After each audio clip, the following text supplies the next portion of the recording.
ಸನ್ಯಾಸಿಗಳು ಯಾವ ದೇಶದಲ್ಲಿರ್ತೀವಿ, ಯಾವ ನೆಲದಲ್ಲಿರ್ತೀವಿ, ಎಲ್ಲಿ ಅನ್ನ ತಿಂತೀವಿ, ಎಲ್ಲಿ ನೀರು ಕುಡಿತೀವಿ, ಎಲ್ಲಿ ಗಾಳಿ ಕುಡಿತೀವಿ, ಅದಕ್ಕೆ ಒಳ್ಳೆಯದಾಗಲಿ ಅಂತೇಳಿ ಧ್ಯಾನ ಮಾಡ್ತಕ್ಕಂಥದ್ದು, ಪ್ರಾರ್ಥನೆ ಮಾಡ್ತಕ್ಕಂಥದ್ದು, ಭಗವಂತನ ಬೇಡ್ಕೊಳ್ತಕ್ಕಂಥದ್ದು ನಮ್ಮ ಕರ್ತವ್ಯ. ಆ ದೃಷ್ಟಿಯಿಂದ ಅದು ಯಾವುದೇ ಅಪಾಯ ದೇಶಕ್ಕಾಗದಂಗಿರಲಿ ಅಂತೇಳಿ ದೈವ ಪ್ರಾರ್ಥನೆಯನ್ನು ಮಾಡೋದು ನಮ್ಮ ಕರ್ತವ್ಯ. ಎಲ್ಲೋ ಒಂದು ಕಡೆ ಘಟನೆ ಹಿನ್ನೆಲೆಯೆಲ್ಲ ನೋಡಿದ್ರೆ ಸಮಸ್ಯೆ ಅವರು ಆಲ್ರೆಡಿ ಪ್ರೀ ಪ್ಲ್ಯಾನ್ ಮಾಡ್ಕೊಂಡಿದ್ರು. ನಮ್ಮ ಸೆಕ್ಯೂರಿಟಿ ಎಲ್ಲೋ ಒಂದು ಕಡೆ ವಿಫಲ ಆಯ್ತಾ ಅಂತ ಅದು ಅರಸರಿಗೆ ಸಂಬಂಧಪಟ್ಟ ವಿಷಯ. ಅದು ಆಳುವ ಅರಸರಿಗೆ ಸಂಬಂಧಪಟ್ಟ ವಿಷಯ. ನಾವು ಶುಭ ಹಾರೈಸ್ತೀವಿ. ಮೈ ಮೇಲೆ ಕಾವಿ ಇದೆ.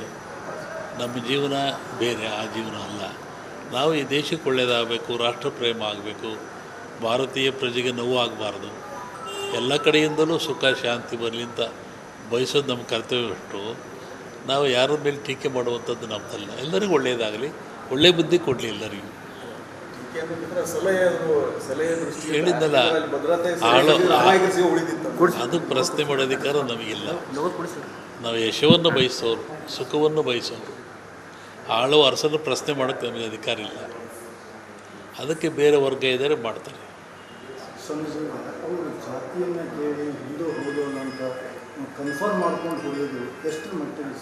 ನಾನು ಹೇಳಿದ್ನಲ್ರಿ, ಮೌಲ್ಯವಿಲ್ಲದ ಬಾಳು ಬಾಳಲ್ಲ, ದಯೆಯಿಲ್ಲದ ಬದುಕು ದಯೆಯಲ್ಲ.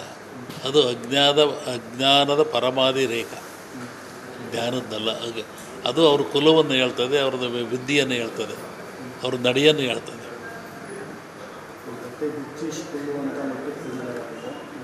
ನಾನು ಹೇಳಿದ್ದಲ್ಲ, ಮೌಲ್ಯ ಕಳ್ಕೊಂಡ ಮೇಲೆ ಅದಕ್ಕೆ ಬೆಲೆನೇ ಇಲ್ಲ. ಅದಕ್ಕೆ ಸರ್ಕಾರ ಇದೆ, ಜನ ಓಟ್ ಕೊಟ್ಟಿದ್ದಾರೆ, ರಕ್ಷಣೆ ಮಾಡಿದ ಸಂವಿಧಾನಬದ್ಧವಾಗಿ ಓಟ್ ತಗೊಂಡಿದ್ದಾರೆ. ಅವರು ಆ ಚಿಂತನೆ ಮಾಡಬೇಕು. ನಾವೊಂದು ಓಟ್ ಹಾಕಿದ್ದೀವಿ ಅಷ್ಟೇ. ಆದರೂ ನಾವು ಸನ್ಯಾಸಿಗಳಾಗಿ ಈ ದೇಶಕ್ಕೆ, ನೆಲಕ್ಕೆ, ಜಲಕ್ಕೆ ಯಾವುದೂ ಆಪತ್ತು ಬರದಂಗಿರಲಿ ಅಂತ ಪ್ರಾರ್ಥನೆ ಮಾಡೋರು, ಭಗವಂತನ ಬೇಳ್ಕೊಳ್ಳೋರು. ನಮಗಿನ್ನೇನು ಶಕ್ತಿ ಇದೆ? ಭಗವಂತ ಕೇಳೋದೇ ಶಕ್ತಿ ನಮಗಿರೋದು. ಭಗವಂತನೇ ಹೇಳೋದು ನಾವು ಅಷ್ಟೇ, ಒಳ್ಳೇದು ಮಾಡಪ್ಪ ಈ ದೇಶಕ್ಕೆ. ಇದು ಒಬ್ಬರನ್ನ ಹೊಂದ್ಬಿಟ್ಟು ಈ ಜಾತಿ ಗಣತಿ ವಿಚಾರಕ್ಕೆ ಸಂಬಂಧಪಟ್ಟಂಗೆ ರಾಜ್ಯದಲ್ಲಿ ಅದನ್ನು ಮಂಡನೆ ಮಾಡುವಂಥ ಸಂದರ್ಭದಲ್ಲಿ ಸಾಕಷ್ಟು ಟೀಕೆಗಳೆಲ್ಲ ಬರ್ತವೆ. ಈಗ ಕೇಂದ್ರ ಸರ್ಕಾರ ಜಾತಿ ಗಣತಿ ಮಾಡ್ತೀವಿ ಅಂತ ಮೊನ್ನೆ ಅನೌನ್ಸ್ ಮಾಡಿದೆ. ಒಂದು ದೇಶ ಅಂದಮೇಲೆ ಎಲ್ಲ ಸಮಾಜ ಇರುತ್ತೆ, ಎಲ್ಲ ಜನಾಂಗ ಇರುತ್ತೆ, ಎಲ್ಲ ಜಾತಿಗಳಿದ್ದಾವೆ. ಬಡವರು ಇರ್ತಾರೆ, ಬಲ್ಲಿದಿರ್ತಾರೆ, ನಿರ್ಗತಿಕರಿರ್ತಾರೆ. ಎಲ್ಲರಿಗೂ ನ್ಯಾಯ ಕೊಡುವಂಥದ್ದು ಅರಸಂದು. ಅರಸು ನ್ಯಾಯ ದೃಷ್ಟಿಯಲ್ಲಿ ಮಾಡಿದ್ರೆ ಒಳ್ಳೆಯದು.